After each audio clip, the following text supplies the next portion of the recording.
Hello and welcome to this edition of Health. HIV is a virus that kills 2 million people across the world every year. It infects a cross-section of society, but there are some countries and groups that are more vulnerable to it than others. Here at the Médecins du Monde Medical Centre just outside of Paris, the focus is on helping immigrant populations, which according to this NGO have 15 times the level of HIV infection than the rest of French society. In this edition we're going to be looking at that as well as all of the latest facts and figures. Around since the early 80s, billions of dollars have been poured into researching the HIV virus, but so far science has failed to find a cure. However, a recent trial in Thailand offers some hope that a vaccination might be just that tiny bit closer. We're going to be examining that further to find out whether there's real reason for hope or whether or not it's much ado about nothing. All that and more, but first some other news in brief.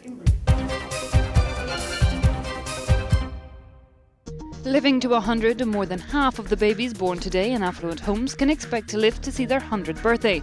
That's according to the latest research, which points to huge increases in life expectancy over the last century. Vitamin D to keep you steady. People aged 65 and over should take high-dose vitamin D to stop them from falling. That's according to a British study which saw the vitamin lower the risk by almost 20%. The vitamin began to have an effect within 2 to 5 months. Well, here at this medical centre, people come from all over the world, from the Middle East to Africa and Eastern Europe. They often come for a regular medical checkup, but doctors never fail to take the opportunity to talk to them about the HIV virus, often a taboo among immigrant populations, even though they represent some of the most vulnerable.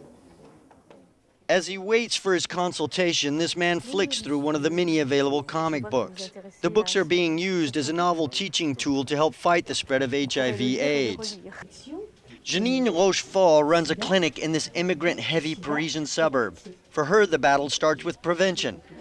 Often, she has just a few minutes to win a patient's trust, as she tries to encourage them to undertake HIV screening. But sometimes the first hurdle is tackling a subject that in many cultures is still taboo. When they go for a test in their countries of origin, it's so stigmatizing that sometimes they prefer not to know. You mustn't forget that when a woman tests HIV positive in Africa, she's practically banished from the community. They think it's the illness you can't have, that it will be difficult to treat, and that it will be hard to have children. In 2007, complications resulting from AIDS killed 1.6 million people in sub-Saharan Africa. And only last week, the UN released figures that showed the spread of the virus was ongoing. For every 2 people that go newly on treatment, there is about 5 people that get newly infected. Yet access to antivirals, key drugs that keep the spread of the virus in an infected person at bay, is on the rise. Last year, a drop in price saw 1 million more people have access to the drugs. Among them, this HIV-positive baby who was born with the virus in Lesotho. Without antivirals, he would be dead within 2 years. Lesotho is one of the countries hardest hit by the AIDS epidemic. But more people are being screened and there's been encouraging results. We almost have 100% uptake in terms of getting mothers to test when they're offered it. And really it's been because they see that you can make a difference. According to the WHO, if all those who tested positive for the disease received proper treatment, it could nearly be eradicated by the year 2050.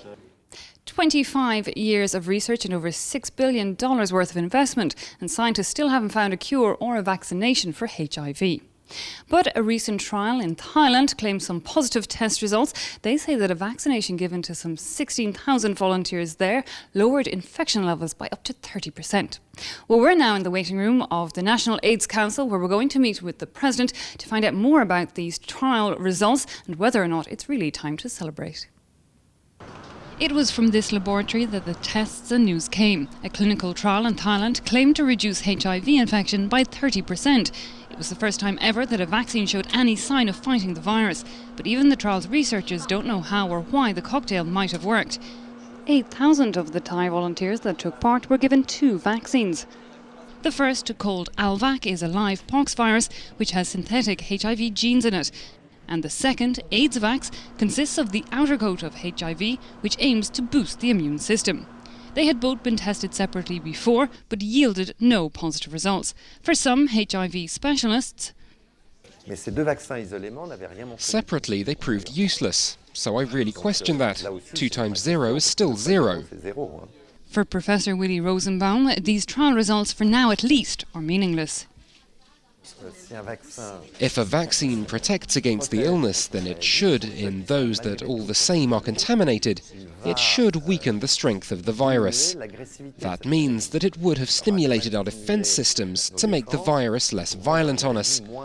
On that criteria, this trial has not shown any positive results. Those who received the vaccine and were contaminated got just as strong a dose of the virus as those who were on the dummy jabs. Past vaccine trials have presented similar results, some even strengthening the potency of the virus. Finding a cure for HIV has got scientists battling for decades already. It is considered too dangerous to use the whole virus in a vaccine in order to trigger the immune system. And what's more, HIV mutates incredibly fast. For its 25th anniversary, the French association AIDS has put together a series called 25 Moments, a mix of photos and paintwork that shows celebrities and non-celebrities coming together to fight against the HIV virus, and showing, of course, that it can affect everyone. Well, we're going to go now to a temple in Thailand that welcomes HIV patients. It also has an exhibition on the AIDS virus, one that shocks many of its visitors. Tourists visiting this life museum at a Buddhist temple in Thailand may not find what they were expecting. Displays illustrating the precious nature of life and a grim reminder of the reality of AIDS. But the temple isn't just a museum. It's a refuge for people still suffering from AIDS and where they go to spend their final days. They're tended both by nurses and by volunteers. It's a place of extremes, of great pain, sorrow, loneliness, but also a place of wanting to get every last bit out of one's life. Thousands of Thais infected with HIV have come to die here over the last 17 years. For many, it's the last chance they have to receive any care at all. We are the place patients come when they cannot go to the hospitals, or their family won't take care of them. We're the last place they can go. Many patients are cremated and left for their families to collect, although it may be rare.